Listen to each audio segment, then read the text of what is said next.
ይገርማችኋል። አንድ ነገር መናገር ፈልጋለሁ። ቤተክርስቲያን አንድ ክርስቲያን ቤተክርስቲያን ይባላል ሲባል ኃጢአተኛው ሰው ጭምር ነው። ይገርማችኋል። ኃጢአተኛው ሰው ለምሳሌ ሲጋራ የሚያጨሰው፣ ዘፈን የሚዘፍነው፣ ባልተገባ ነገር ተጠምዶ አይረባም ብለን የደመደምነው ሰው ሁሉ የመንፈስ ቅዱስ ማደሪያ ነው። ራቅ ብሎ ይጠብቃቸዋል እንጂ የኃጢአት ቤት የተሰራባቸውን ሁሉ መንፈስ ቅዱስ አይተዋቸው። ስለዚህ አንድ ክርስቲያን ቤተ ክርስቲያን ነው ማለት ሱስ የወረሰው ሰውዬ ቤተክርስቲያን እንደሆነ ታውቃላችሁ ወይ ነው ማለት ይፈልኩ። እሱ ነው ቤተክርስቲያን። አሁን እኛ የምንሰግድበትን፣ የምናነጥፈውን፣ የምንጎዘጉዘውን፣ የምናጥነውን፣ የምንቀድስበትን ይሄን ነው ቤተክርስቲያን የምንንከባከብ። ያኛው ቤተክርስቲያንስ ነው።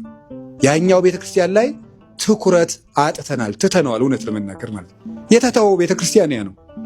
ግልጹ ልንገራችሁ፣ ህንጻችን አሳምረን